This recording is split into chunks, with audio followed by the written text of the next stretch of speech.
The realm. Do you know what the realm is? It's the 1,000 blades of Aegon's enemies. A story we agreed to tell each other over and over till we forget that it's a lie.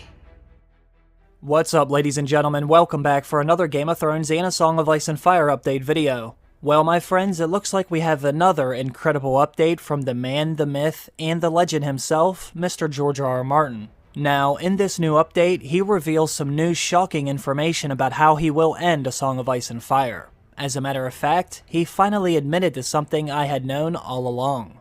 Let's go over to his Not a Blog website once again, so you can see exactly what I mean. The name of this new update is A Winter Garden.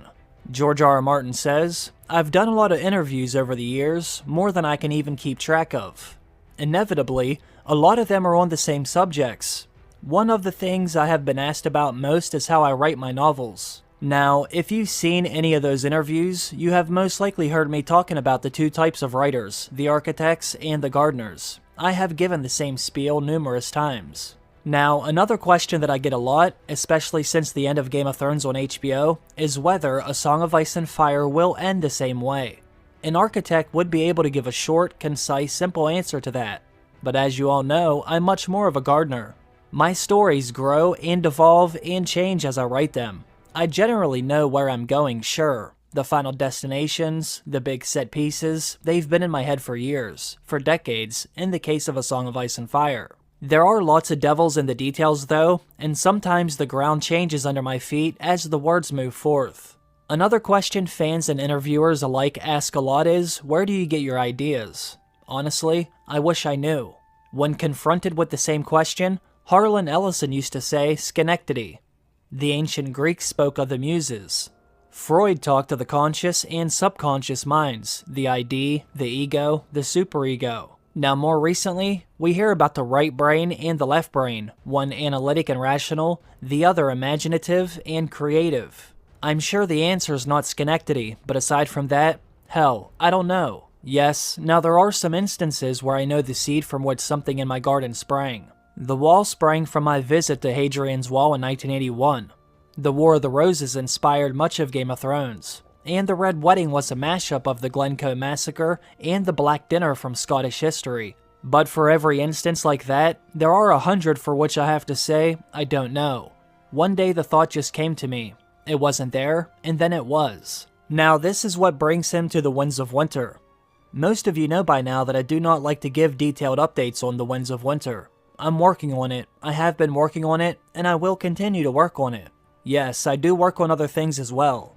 I love nothing more than to surprise my readers with twists and turns they did not see coming, and I risk losing those moments if I go into too much detail. Even saying that I'm working on a Tyrion chapter, as I did last week, gives away the fact that Tyrion is not dead. Reading sample chapters at conventions or uploading them online, which I did for years, gives away even more. I actually quite enjoyed doing that, until the day came that I realized I had read or shared the first couple hundred pages from The Winds of Winter, or thereabouts. If I'd kept on with the readings, half of the book might already be out by now. So I'm not going to give all of you any kind of detailed report on the novel, but I will say this. I have been at work in my winter garden. Things are growing, and changing, as does happen with us gardeners. Things twist, things change, new ideas come to me. Old ideas prove unworkable, and I write, I rewrite, I restructure, I rip everything out and rewrite again. I go through doors that lead nowhere, and doors that open up on marvels. It sounds mad, I know, but it's how I write. Always has been, always will be, for good or for the ill. Alright folks, now this is where things get very interesting. He says, what I've noticed more and more of late, however, is my gardening is taking me further and further away from the television show. Yes, some of the things you saw on HBO in A Game of Thrones you will also see in The Winds of Winter, though maybe not in quite the same ways. However, much of the rest will be quite different. And really, when you think about it, this was inevitable. The novels are much bigger and much more complex than the show. Certain things that happened on HBO will not happen in the novels.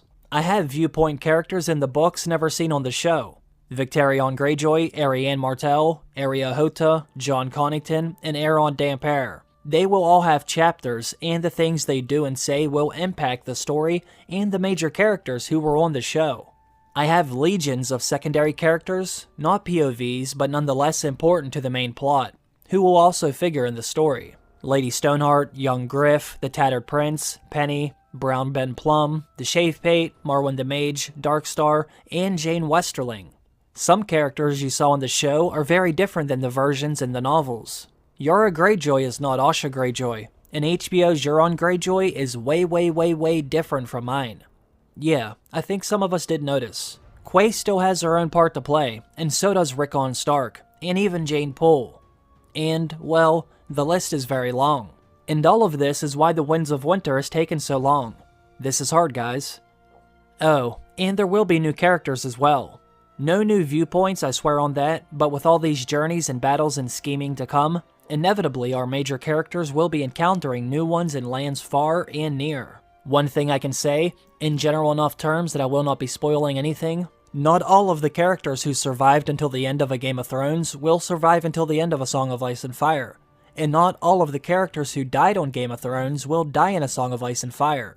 Now I do wonder, might this be a reference to Daenerys Targaryen, someone that a lot of the fans were upset with when she died in the show?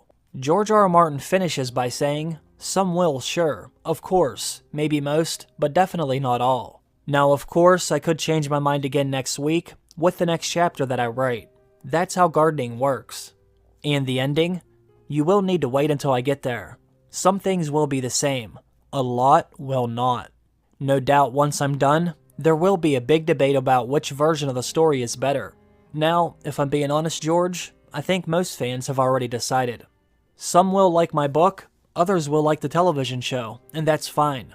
Now, I do fear that a certain section of the fans are so angry about how long The Winds of Winter has taken me that they're ready to hate the book even without reading it. That saddens me, but there's nothing I can do about that. All I can do is write the best book that I can, and hope that when it's released, most fans will read it with a clean hands and open mind. That's all I can tell you right now. I need to get back to my garden. Lord Tyrion is waiting for me. Well, there you have it, ladies and gentlemen. You've now heard it once again from the man himself. The ending of A Song of Ice and Fire will not be the same as the ending of A Game of Thrones. Now, he's also said that no matter how the fans react, he would not make any changes to his story. But with that being said, I still wonder if the reaction to the ending of A Game of Thrones affected him or his writing in any way.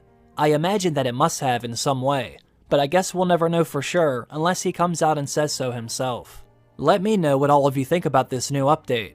If I'm being honest, I've known this all along. I've even said it in numerous videos, but it's always nice to hear it from the author himself. If we ever do get the real ending to A Song of Ice and Fire, it will not look the same as the ending from the television show. Unfortunately, none of this will really matter unless he actually releases the damn novel. We can't ever debate about which is better if we never get his version. As of right now, the only ending we have is what HBO has given us. Or I should say, what Dan and Dave has given us. I think I can speak for most fans when I say, George, we are begging you for your real ending. Now get your ass back to that garden. As always, I want to thank everyone for watching this video. Leave me your thoughts on all of this down below. Have a great day, everyone. I will see you soon in the next video. Bye.